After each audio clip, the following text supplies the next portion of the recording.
2 लाखाच्या वरची कर्ज भेटल्याशिवाय तुम्हाला त्या ठिकाणी प्रोत्साहनपर अनुदान त्या ठिकाणी मिळणार नाही। वास्तवत आहे अनेक जिल्हा बँका आहेत, अनेक विकास सेवा संस्था आहेत की 30 जूनला 100% कर्ज या ठिकाणी फिरवून घेतात।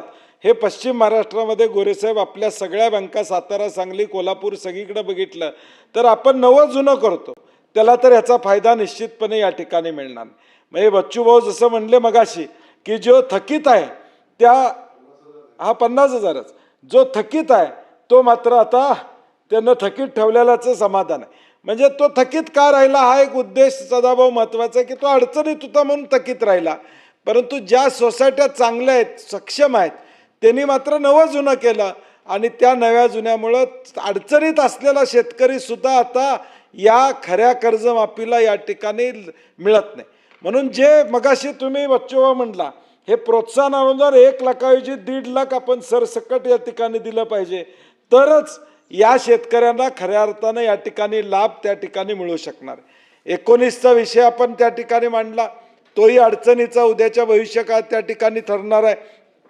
त्याचा सरकारनं या ठिकाणी विचार करणं गरजेचं आहे, कारण की 2019 मध्ये 12,71,000 शेतकऱ्यांना त्या ठिकाणी 50,000 रुपयाच्या मर्यादेचा विषय त्या ठिकाणी घालण्यात आलेला आहे। आणि म्हणून माझं म्हणणं सभापती महोदय एक आहे की मुळात सरकारनं धोरण ठरवलं पाहिजे। ही मी सातत्यानं म्हणतो, ही देणगी आहे का मदत आहे? ही मदत असेल तर तुमच्या अटीलाही लागल्या पाहिजेत। मदत तुम्ही म्हणतात, तुम्ही शेतकऱ्याला तुम्ही RBIला काय सांगणार आहे? तुम्ही या ठिकाणी ज्यावेळी तुम्ही बजेट मंजूर करता त्यावेळी काय सांगता की शेतकरी अडचणीत आहे म्हणून त्याला आम्ही कर्जमाफी त्या ठिकाणी देतो। मग तो अडचणीत असेल तर मग नियम आणि अटी कशाला तुम्ही या ठिकाणी लावता? त्या नियम आणि अटी लावल्या नाही पाहिजे, ज्याचा उल्लेख बच्चूभाऊंनी केला। 25,000 रुपये पगारवाला माणूस यातनं तुम्ही काढलेला आहे। साधा आता ग्रामपंचायतला उभारला की माणूस तो अपात्र झालेला आहे। साधा मार्केट कमिटीला असेल, जिल्हा परिषदला या ठिकाणी असेल, तो त्या ठिकाणी अपात्र झालेला आहे। ठीक आहे, तुम्ही उत्पन्नाची मर्यादा घाला, त्याचा उत्पन्नाचा दाखला घ्या, त्याच्या उत्पन्नाच्या दाखल्यावर त्या ठिकाणी घ्या। आता सभापती महोदय होम लोन घ्यायचं असेल तुम्हाला ITR भरावा लागतो, 0 रुपये असला तरी ITR भरावा लागतो। तुम्ही ITRची अट या ठिकाणी टाकलेली आहे, त्यामध्ये लाखो हजारो लोकांना यामुळं या गोष्टीतून अपात्र होणार। माझा मूळ मुद्दा सभापती महोदय असा आहे की तुम्ही हे नियम अटी लावू नका। तुम्ही जर अडचणीत आलेला शेतकरी त्याच्यासाठी या ठिकाणी केलं असेल तर मग सरसकट तुम्ही सगळ्यांना दिलं पाहिजे। 7/12 कोरा करतो म्हणून आम्ही तुमची भाषणं ऐकली, तो 7/12 काय कोरा त्या ठिकाणी होत नाही।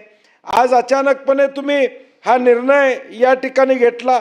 हा घेत असताना मी म्हणलं तसं नियमितवाल्यांना या ठिकाणी अडचण झाली। जे या अटीच्या माध्यमातून 67 रकाने हे सचिवाला भरायचे, सचिवांनी मध्ये गट सचिवांनी संप केला 31 तारखेपर्यंत भरायचे त्याच्या संदर्भात।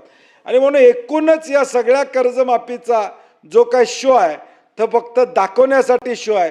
आणि जर हे एकदम व्यवस्थित कर्जमाफी असं आपल्याला म्हणायचं असेल तर मग या जूनमध्ये 3 कमिट्या सरकारनं का नेमल्या या कर्जमाफीतल्या त्रुटी दूर करण्यासाठी? 3 समित्या नेमल्या की या कर्जमाफीतल्या त्रुटी दूर करण्यासाठी। मग तुमची कर्जमाफी फुल प्रूफ आहे तर या 3 कमिट्या नेमण्याची आवश्यकता या ठिकाणी काय होती? एका बाजूला अवकाळीचे पैसे तुम्ही अजून आम्हाला त्या ठिकाणी शेतकऱ्याला दिलेले नाहीत। आंबा उत्पादकाचा मोर्चा आला, 22,000 रुपये तुम्ही तटपुंजी मदत देण्याची भूमिका या ठिकाणी स्वीकारलेली आहे। एका झाडाला 1,000-1,200 रुपये त्या ठिकाणी मिळतात अशी अवस्था त्या ठिकाणी। खताचे दर वाढलेले आहेत।